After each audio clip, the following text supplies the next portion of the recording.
El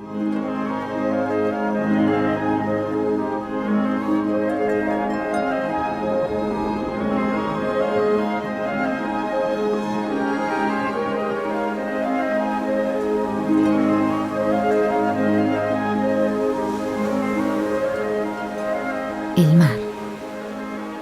Inmenso refugio de seres extraordinarios. En él encontramos múltiples formas de belleza infinita. Un claro ejemplo es el fascinante hipocampo o caballito de mar. Aparenta tan frágil, delicado y enigmático. Sin embargo, para los griegos y para los romanos, los caballitos de mar representaban la fuerza, el poder. Historias inspiradas en su forma, esa elegante fusión entre un pez y un caballo.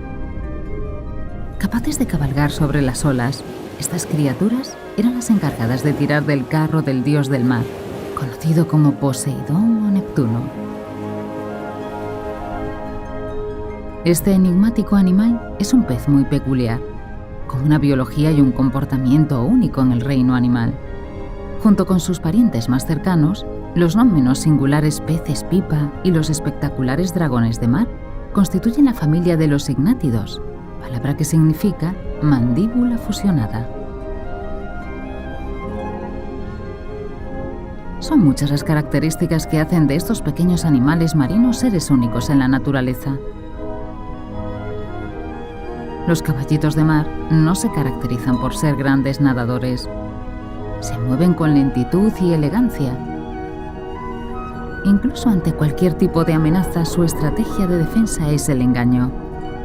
Se camuflan para disimular su presencia, por eso suelen vivir en zonas limitadas a unos cientos de metros cuadrados.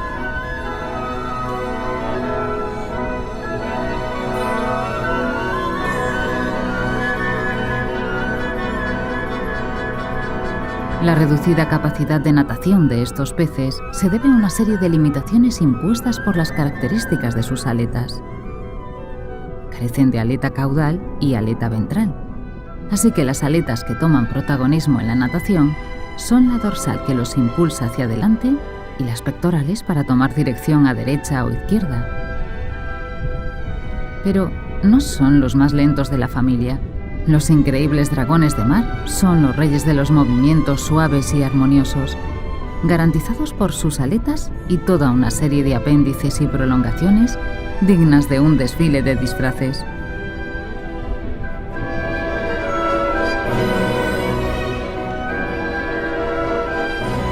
En cambio, los pacíficos peces pipa, que pueden vivir en aguas dulces o salobres, tienen una forma más estilizada y son más ágiles y escurridizos. En alguna especie de pez pipa existe aleta caudal que les proporciona una velocidad envidiada por dragones y caballitos de mar.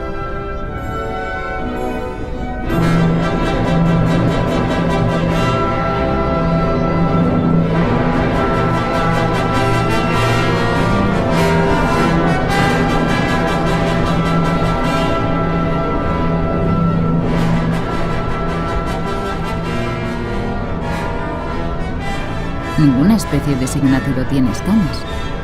En lugar de escamas, su piel está recubierta de una sustancia viscosa, suave al tacto y resbaladiza.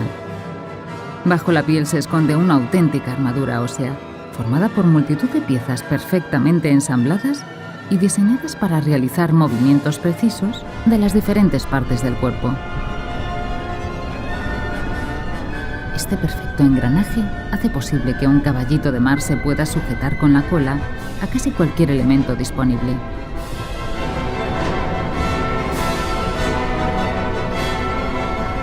La originalidad de estos animales va más allá.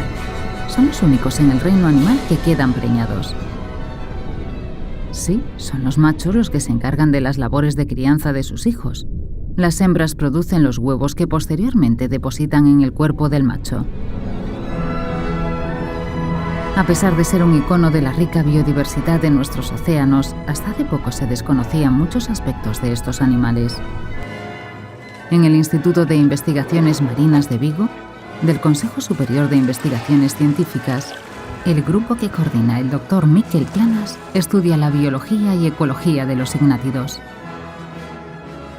Los ignátidos son un grupo de peces que tienen una característica común, que es que han fusionado las dos mandíbulas para formar un hocico, que es como un tubo largo que funciona a modo de aspiradora para succionar el alimento con el que se nutren. Está compuesto por unas 300 especies bastante diferentes entre unas y otras, que comparten ciertas características además del hocico, como por ejemplo el cuidado paterno, que es una característica fundamental en este grupo y que consiste en que los machos son los que se encargan del cuidado de los huevos y de los embriones. Se han desarrollado a lo largo de la evolución una serie de estructuras más o menos complejas que van desde que la hembra deposita los huevos directamente en una especie de matriz fluida o semipegajosa en el vientre del macho y los huevos quedan absolutamente expuestos al exterior. Nos encontramos en el otro extremo el de los caballitos de mar, que es una característica única en el reino animal, en los cuales encontramos un saco incubador, que es un saco donde, una vez introducidos en él los huevos por parte de la hembra, se desarrollan los futuros caballitos de mar, que es un proceso que puede durar entre 2 y 4 semanas. Entre los dos extremos nos encontramos una situación intermedia más o menos desarrollada que está constituida por unas láminas que recubren casi totalmente o parcialmente a los huevos, a la masa de huevos que depositó la hembra. Las diferencias que existen entre unas especies y otras son el resultado de procesos evolutivos. Charles Darwin dijo: se han desarrollado y se están desarrollando a partir de un principio tan sencillo. Infinidad de formas, las más bellas y portentosas. Los restos fósiles nos permiten retroceder en el tiempo y aportar claridad sobre su evolución. Los caballitos de mar viven en todos los mares del mundo. Lo extraño es que haya un solo lugar en la Tierra donde sus formas fósiles han sido descubiertas. Este lugar es probablemente el último donde cualquiera esperaría encontrarlos. En los Alpes.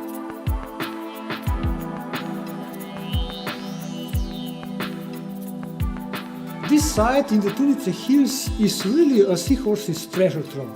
So many different species of cygnetids were unearthed here that based on them we can really get some idea of the seahorse's evolution. This common ancestor probably looked like this. It was thin, approximately 10 to 15 centimeters long and very pipefish-like.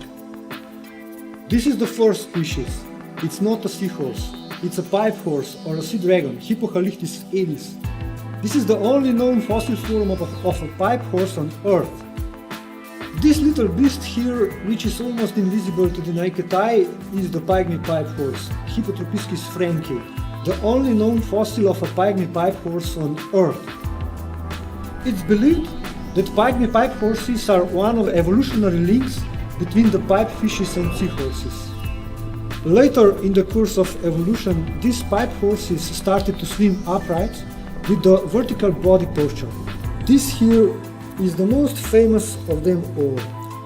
It's the fossil form of seahorses, Hippocampus sarmaticus. Now suppose that the floating debris containing all these seahorses entered a sea current.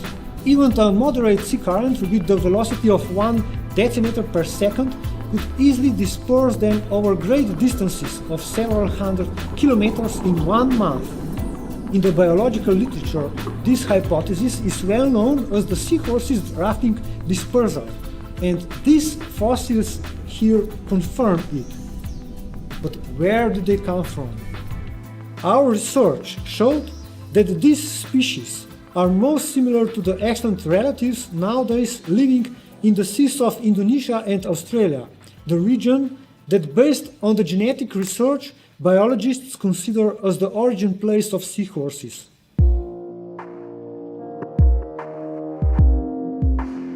Los restos fósiles resultan muy ilustrativos, permiten establecer hipótesis de la evolución.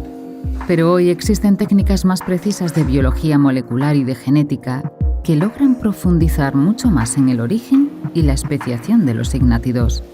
Los datos genéticos han permitido establecer las relaciones evolutivas entre toda esta diversidad, o entre una gran parte de toda esta diversidad de tipos de signátidos.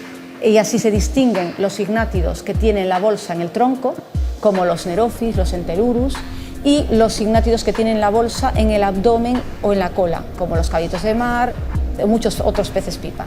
En definitiva, los datos genéticos permiten consolidar estos dos grupos como los más divergentes evolutivamente dentro de los signátidos. Se ha asociado la pérdida de determinados genes involucrados en la mineralización de los dientes con la pérdida de estas estructuras en los signátidos. Y ya otro rasgo muy relevante y muy único en vertebrados, que es la gestación masculina de estas especies, pues en la evolución de este rasgo parece que hay involucrados procesos de duplicación génica y parece que tienen un rol muy importante en ayudar a la incubación y eclosión de los embriones dentro de la bolsa masculina. A nivel global, la zona indopacífica, la zona del sur de Australia, es un centro de acumulación que de hecho concentra pues, más del 40% de los signátidos. Esto es compatible igualmente con los procesos de diversificación mediados por corrientes marinas y con los procesos de especiación en otras zonas, como por ejemplo el área atlántica. Los mecanismos de migración y conectividad genética pueden representar mecanismos de cambio genético en el espacio y en el tiempo.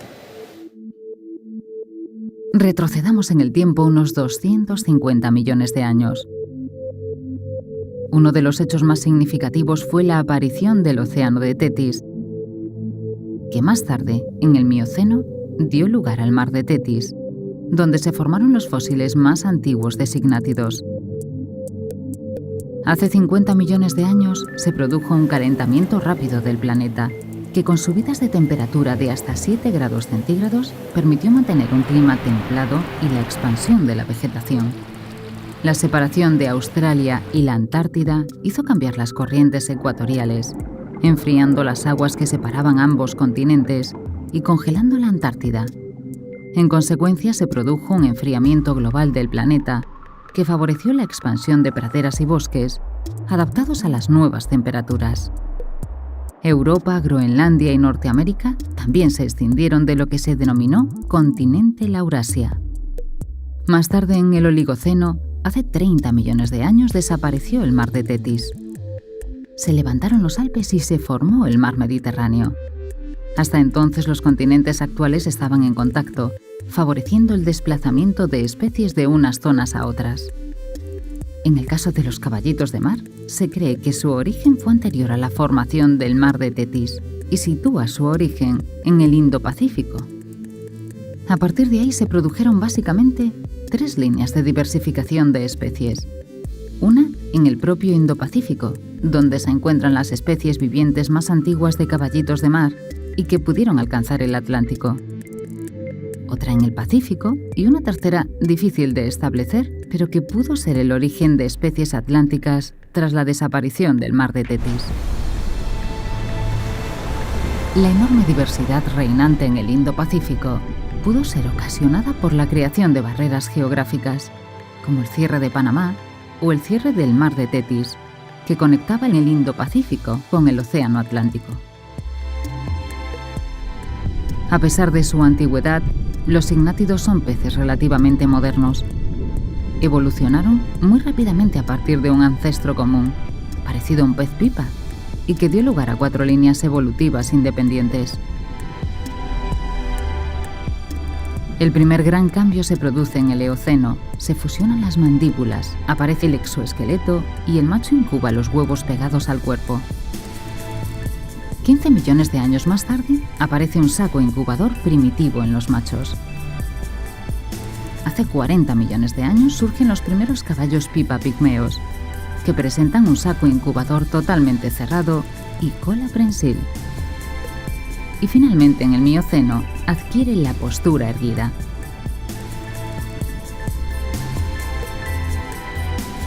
Los caballitos de mar, o Hippocampus, y sus primos los peces pipa, no están presentes solo en zonas tropicales. También nos complacen con su presencia en las costas europeas. La mayoría de las especies de signátidos, sobre todo las más exóticas, las más agraciadas desde un punto de vista también estético, se encuentran en la zona del Indo-Pacífico, y aquí en Europa tan solo tenemos 2 especies de caballitos de mar, el Hippocampus gutulatus y el Hippocampus hippocampus, y en cuanto a peces pipa tenemos poco más de una docena de especies. El caballito de mar tiene un cuerpo que todo el mundo conoce, con esa cabeza característica formando un ángulo recto con el cuerpo, y luego en el caso de los machos es muy característico ver el saco incubador que tiene justo donde empieza la cola, que es único en el reino animal. Mientras que en los peces pipa encontramos una forma alargada como si fuera una anguila, con una cabeza que continúa en línea recta con el cuerpo, y luego encontramos distintos tipos de morfologías y de características biológicas y ecológicas dependiendo del tipo de especie. Hay especies que viven en la zona intermareal, suelen ser especies adaptadas exclusivamente a ese tipo de ambientes muy fluctuantes y suelen vivir debajo de piedras, camuflados, en contacto bastante con el sedimento, y por tanto eso ya nos indica que seguramente el tipo de alimento que van a encontrar en estos ambientes es muy diferente comparado con otras especies como pueden ser los signátidos del género Signatus, como el Signatus acus o el Signatus tifle.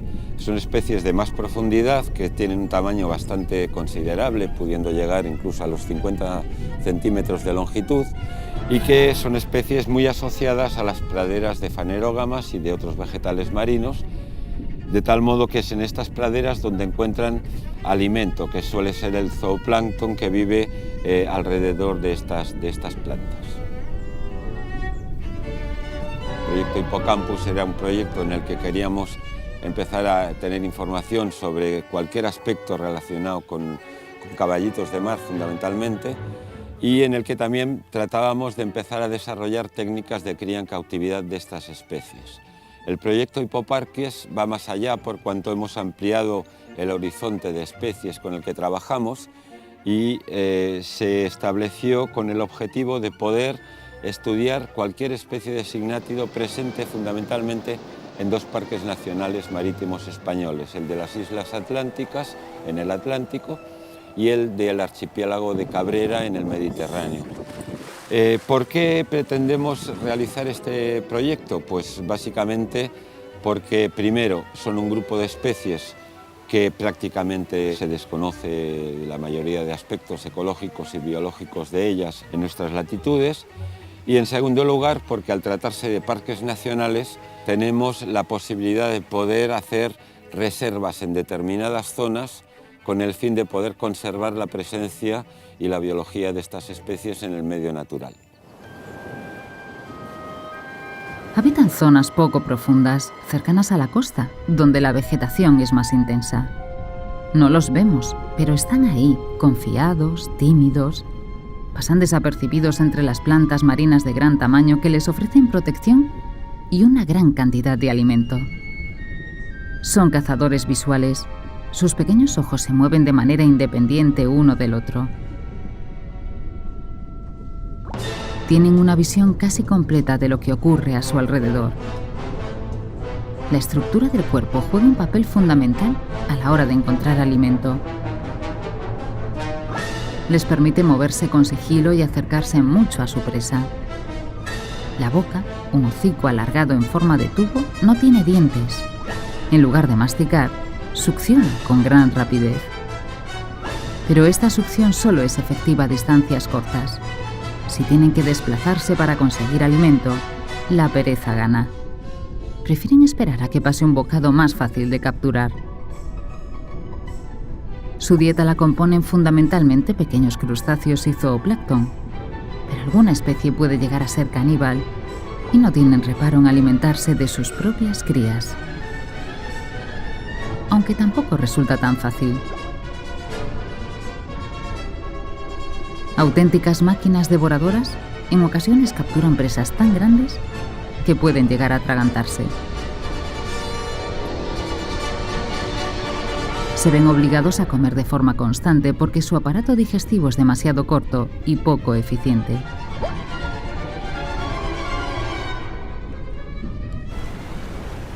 La cola prensil de los caballitos de mar favorece el agarre a estructuras vegetales, algo muy importante cuando se vive en zonas de aguas poco profundas, sometidas a las corrientes y al oleaje costero. La distribución y abundancia de caballitos de mar y peces pipa depende de la existencia de un hábitat adecuado en el que puedan alimentarse y pasar inadvertidos. Las algas y plantas marinas ocupan amplias extensiones de los fondos someros. Pueden alcanzar los 40 metros de profundidad. Están presentes en mares cálidos y templados y forman las denominadas praderas marinas. Estos bosques sumergidos son la cuna, la despensa y el refugio de miles de especies marinas y suponen también el hogar predilecto del pez pipa y el caballito de mar. Pueden estar sobre fondos duros en los que nos encontramos generalmente como dominantes grandes algas pardas, tipo laminaria, tipo cistoseira, macrocistis, o podemos encontrar fondos, lo que se denominan praderas marinas, en los que el sustrato base es arena y ahí dominan pues, fanerógamas marinas con sus propias flores y sus propios frutos. Estos organismos, que pueden tener 1 metro, 2 metros o las fanerógamas igual medio metro, generan ambientes totalmente diferentes entre las partes superiores y las partes inferiores, de la misma manera que sucede con un bosque tropical. Parejo a estos bosques hay numerosos organismos que viven sobre el dosel que generan pues, las algas o las fanerógamas, lo que serían epibiontes. Y ahí nos encontraríamos numerosas algas, laminares, filamentosas, nos encontraríamos numerosos animales, copépodos, anfípodos, y esos animales son el sustento del alimento de los ignátidos. Estos bosques es necesario tenerlos en cuenta a la hora de conservar, porque son la base de todas las cadenas tróficas. Los ignátidos son maestros en el arte del camuflaje. Sí, pueden confundirse con el entorno y así defenderse de posibles depredadores. Aunque una vez descubiertos, poco tienen que hacer. Ya no hay escapatoria. ¿O sí? Porque su armadura ósea no resulta apetitosa para cualquier depredador. Son ejemplo de fidelidad y romanticismo. Suelen vivir con la misma pareja toda la vida, aunque si son fieles o no es otra historia. Depende de la cercanía de más hembras. Lo importante es la reproducción. Su dócil apariencia engaña. En la época de apareamiento, la rivalidad entre machos y hembras se hace patente. Ambos sexos compiten por aparearse. Recurren a la fuerza e incluso a la violencia para alejar a sus competidores.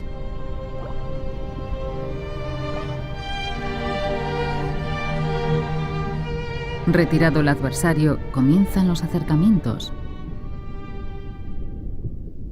Relaciones muy estrechas llenas de caricias y abrazos. Preámbulo de una bella danza, en la que ambos flotan con las colas entrelazadas por el fondo del mar.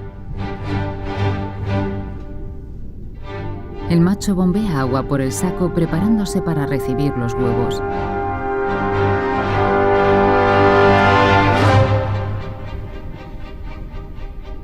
La pareja se engancha y la hembra introduce su órgano desovador en el saco del macho.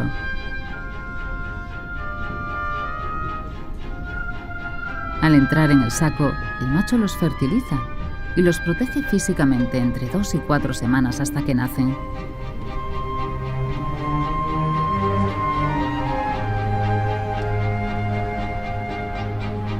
Aunque no siempre tiene un final feliz. El traspaso de huevos exige una coordinación perfecta y no siempre se logra.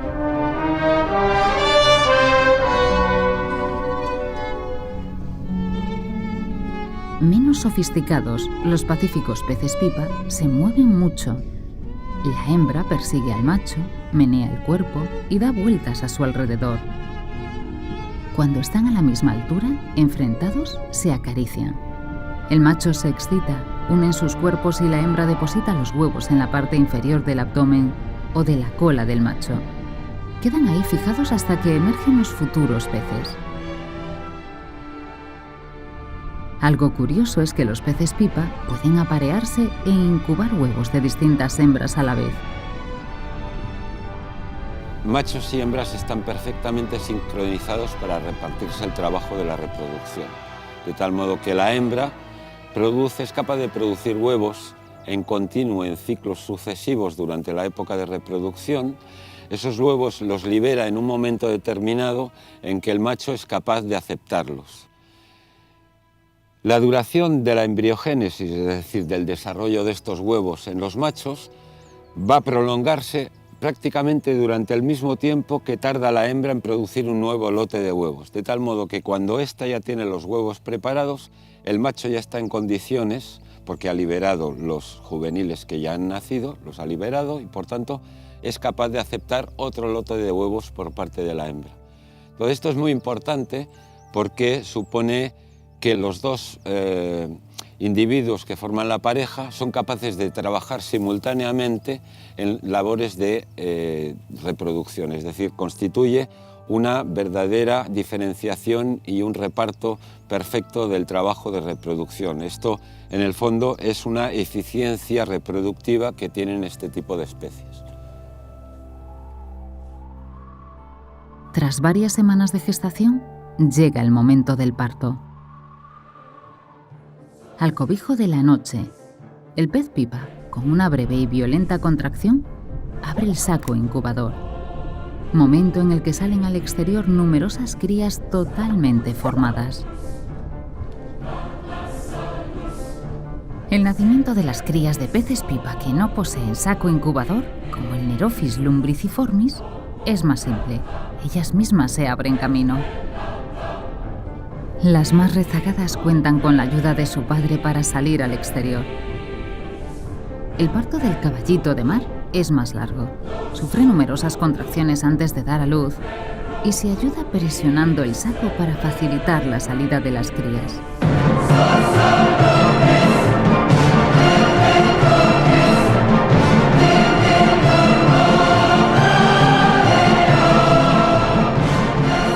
Pueden llegar a nacer hasta 1 millar de pequeños caballitos, réplicas en miniatura de sus padres de apenas 1 centímetro de longitud. Totalmente independientes, son capaces de arreglárselas por sí mismas inmediatamente después de nacer.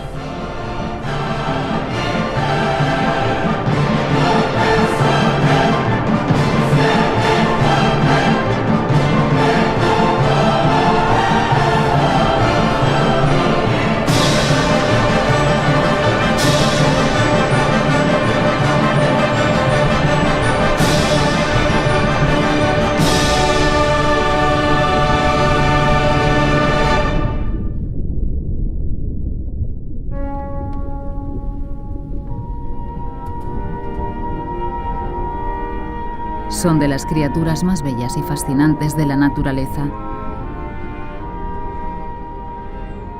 Pero muchas especies están seriamente amenazadas. Hoy, su frágil y delicada figura corre grave riesgo de desaparecer de nuestros mares y océanos. Se calcula que cada año más de 30 millones de caballitos son arrancados de su hábitat natural. La población mundial de algunas especies ha descendido más de un 50%. Esta disminución está relacionada principalmente con el mercado de la medicina oriental. Medicina basada en la creencia infundada de que secos y en polvo curan diversas enfermedades. Los países orientales son los mayores importadores de caballitos de mar, en parte para la alimentación, porque los comen, y en gran parte para la medicina tradicional china. A productos que vienen de caballitos de mar se le atribuyen propiedades medicinales como al cuerno de rinoceronte o a otros productos de especies amenazadas. Son propiedades que no tienen ninguna base científica, son supersticiones, pero detrás de las supersticiones muchas veces hay grandes negocios. La ciencia nació para luchar contra la superstición y es una función que tenemos que seguir haciendo los científicos. La biodiversidad marina es mayor que la biodiversidad terrestre y, sin embargo, es muy desconocida. Aún hoy en día estamos describiendo nuevas especies de caballitos de mar. Pero estas no son las únicas amenazas a las que se enfrentan. Los lechos de vegetación marina en los que viven se encuentran a un paso de la civilización, y esto supone que sufran el impacto de la contaminación, la destrucción física del ecosistema, el furtivismo o la pesca accidental. En general, las poblaciones de signátidos están en franco declive porque cada vez son menos abundantes, tanto peces pipa como caballitos de mar. Quedan restringidos a zonas en las que las pesquerías agresivas no son capaces de llegar. Hay sistemas de pesca, como son los butrones de la anguila, que es una pesquería que hay en el interior de la Ría de Vigo, en la ensenada de San Simón, que es perfectamente compatible con la viabilidad de las poblaciones de signátidos, de peces pipa y caballitos de mar. Otros tipos de pesca, las ganchas, lo que son los rastros de la almeja, es totalmente incompatible porque son destructivos hasta del hábitat en el que viven estas especies. Entonces, evidentemente, hay que reservar zonas en las que no se pueda utilizar este tipo de artes de pesca, o es hacer la extracción de otra manera que no signifique una destrucción de estos hábitats. No simplemente para los signátidos, son para especies comerciales con mucho interés comercial, como son el choco, y que cohabitan con los signátidos. Son especies centinela que nos indican la salud del ecosistema. Si las poblaciones están en declive es porque hay agresiones, porque hay contaminación, incluso por temas de cambio climático, que a lo mejor están forzando el desplazamiento de estas especies a ocupar otros nichos ecológicos o desaparecer. Dentro del Parque Nacional del Archipiélago de Cabrera, el Instituto Mediterráneo de Estudios Avanzados realiza censos visuales y muestreos con técnicas no invasivas de las praderas marinas que albergan poblaciones de signátidos. Tanto los caballitos de mar como los peces pipa, pues uno de sus hábitats fundamentales donde ellos viven son las praderas de angiospermas marinas. Son el lugar donde viven, donde se alimentan, donde se refugian de los predadores. Es muy característico de los signátidos que tienen un cuerpo y una coloración que les permite camuflarse con el entorno. En el caso de los peces pipa, muchos de ellos su cuerpo es como si fuera una hoja de una fanerógama marina, entonces es muy difícil de verlos entre las hojas y de hecho por su forma de moverse y de comportarse se camuflan perfectamente, entonces es un hábitat fundamental para ellos. Si desaparecen las praderas, desaparece el hábitat donde ellos pueden vivir, sobrevivir. Uno de los factores principales de pérdida de praderas son las perturbaciones mecánicas, ¿no? Actividades humanas que causan un daño físico en las praderas porque arrancan plantas o matan plantas, como son todas las construcciones costeras, la pesca de arrastre o, por ejemplo, puede ser también el fondeo de embarcaciones. Hay especies que crecen rápidamente o que se reproducen, producen flores, frutos y semillas, se producen mucho, entonces tienen una capacidad natural de recuperación mayor. Pero, por ejemplo, en el caso de Posidonia oceanica, es una especie que crece muy lentamente y se reproduce también de forma irregular y escasa en relación al número de plantas que hay. Entonces, su capacidad de recolonización y de recuperación natural frente a estas perturbaciones es muy baja. Por la importancia que tienen, por todas las funciones que realizan, ecológicas, por mantener la diversidad de los ecosistemas, del sistema costero, por atenuar la energía del oleaje, por contribuir a mantener la calidad de las aguas. Por todas estas funciones debemos intentar cambiar la forma en cómo nos comportamos con la naturaleza, cómo interactuamos con la naturaleza, de una forma que no cambie las condiciones ambientales que necesitan estas plantas para vivir. La superficie protegida del mar sigue siendo mucho más baja que en tierra. En tierra se calcula que un 10% de la superficie está protegida y en el mar es aún el 1%. Las reservas marinas son muy importantes para la conservación de la biodiversidad y son muy importantes también para la conservación de los recursos pesqueros. Se prevé que si no hay medidas correctivas, en el año 2100 el 50% de las especies marinas estarán al borde de la extinción. Por eso es tan importante implementar medidas de conservación marina. El trabajo de los investigadores es fundamental para conocer la vida de estos animales en estado salvaje. La investigación contribuye en gran medida a la conservación de estas especies mediante el desarrollo de técnicas de cría en cautividad. Adquirir información de la biología y de la ecología de estas especies en el medio natural es complicado, no siempre es posible. Por lo tanto, el hecho de poder mantener sistemas de cultivo con unas condiciones adecuadas para nuestros intereses científicos, lo que nos permite es precisamente poder hacer simulaciones in situ en estructuras experimentales, de tal modo que podamos atender a los objetivos que nosotros pretendemos estudiar. Cuando nosotros disponemos de una herramienta para poderlas reproducir en cautividad, lo que estamos fomentando es un aprovisionamiento de individuos que sean susceptibles en su momento para poder repoblar o reintroducir la especie en zonas donde o bien ha desaparecido o bien realmente tiene problemas serios de conservación. Cualquier gestión de conservación de un espacio natural exige en primer lugar un conocimiento de la especie de la que se trata. Un científico es capaz, o debería ser capaz, si pretende conservar una especie determinada, de adquirir los conocimientos suficientes para poder utilizarlos posteriormente en la administración o en distintos sectores y poder desarrollar planes de conservación. Optimizar un programa de cría que tenga como objetivo, desde la genética, preservar la diversidad genética, esa materia prima que garantiza el potencial evolutivo de las poblaciones, preservar, mantener la diversidad genética en cautividad y evitar los efectos negativos de la consanguinidad, del apareamiento entre parientes. Complementan al objetivo principal de un programa conservacionista que debería ser mantener las poblaciones salvajes in situ. El problema es que cuando las poblaciones están muy amenazadas, los proyectos ex situ, en cautividad, pueden ayudar a conocer la especie, entender sus mecanismos de reproducción y utilizarlos como complemento en la suplementación de las poblaciones salvajes si llega el caso en que haya problemas de riesgo extremo de persistencia o pervivencia de estas poblaciones. En la actualidad, la producción o cría en cautividad de estas especies aún está poco desarrollada, pero ya supone una fuente de ejemplares muy interesante para diversas actividades como la investigación o el reforzamiento de poblaciones salvajes en el medio marino.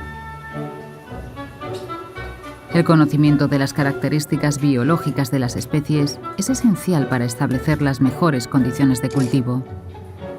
El Instituto de Investigaciones Marinas de Vigo es pionero en la cría en cautividad de caballitos de mar europeos. Son especies completamente desconocidas en lo que se refiere a cultivo, sobre todo.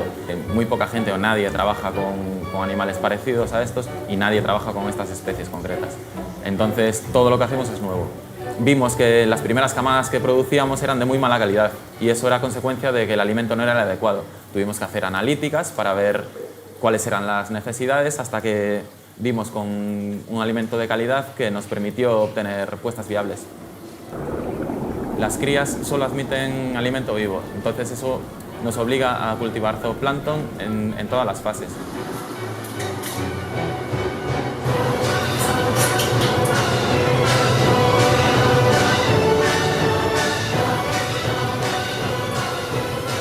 El cultivo lo podemos dividir en dos fases. Por una parte tenemos a los reproductores que tienen que estar cómodos y sin estrés para reproducirse. La reproducción es lo primero que elimina un pez cuando está en mal estado.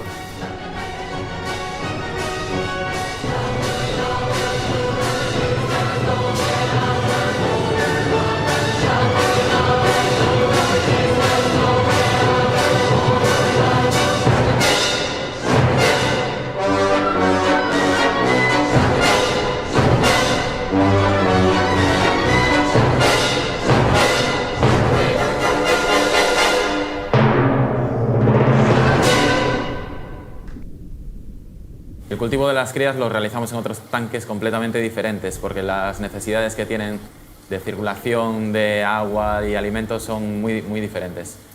El objetivo de la cría en cautividad es que sirva como herramienta para gestionar poblaciones naturales de especies que están en regresión.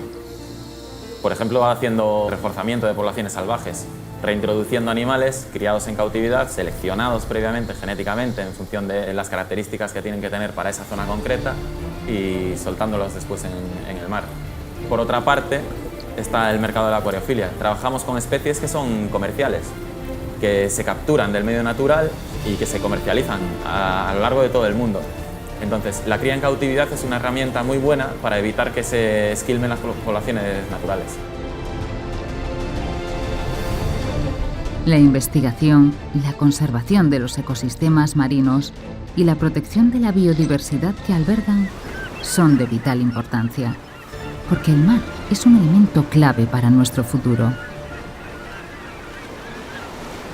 Los signátidos son interesantes no solo para un biólogo, para un científico, sino que además, por esa estructura tan compleja, pero también ensamblada de multitud de partes esqueléticas que conforman su cuerpo, se presta para aplicaciones que uno realmente pues, nunca hubiera imaginado. Una de ellas, me parece una aportación fantástica, es su aplicación en el mundo de la robótica o incluso para el desarrollo de productos que puedan servir como estructuras ortopédicas, y en este sentido pues, se ha estudiado muy bien todo lo que es el ensamblaje de las distintas piezas de la columna vertebral de los caballitos de mar y también de los peces pipa para el desarrollo de prótesis que permiten una movilidad mucho mejor incluso que si hubieran sido desarrolladas mediante un diseño humano, ¿no? El mar es un bien común, entonces que es importante que esté en buenas condiciones para que la gente que viene a bucear pues, pueda observar estos animales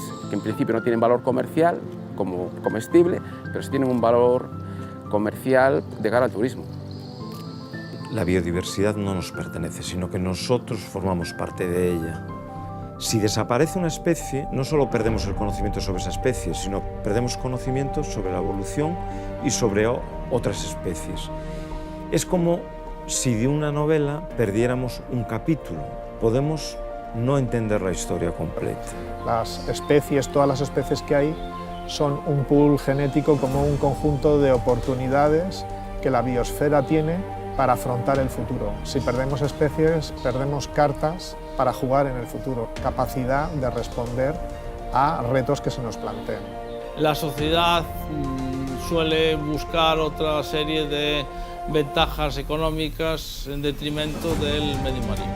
Lo que hay que tener claro y concienciar a la sociedad que el medio marino es un patrimonio a conservar, que es la herencia de las generaciones futuras. Para el caballito de hocico largo que tenemos en las costas españolas atlánticas, Hippocampus gutulatus, pueden existir diferentes poblaciones genéticamente diferenciadas para la misma especie. Tal vez en un ambiente, hábitat, escenario ambiental futuro, una de las poblaciones diferenciadas sea la que realmente esté adaptada para poder persistir y sobrevivir en esa nueva condición. No hay que esperar a que la situación haya pasado de cierto punto crítico para desarrollar planes de conservación para estas especies, sino que, como muchas veces nos sucede, hay que actuar al revés. Es decir, lo que hay que hacer es sentar las bases de su conservación antes de que estemos en un punto de regresión sin retorno. Fija tu mirada en el mar. Siente, respira. Él nos proporciona la mitad del oxígeno que respiramos. Delante de nuestros ojos, sumergidas, existen ciudades invisibles donde todo es vida y movimiento, donde las leyendas cobran vida y la realidad se convierte en fábula. Desconocidos mundos, desconocidas historias, solo custodiadas por un celoso e indefenso mar.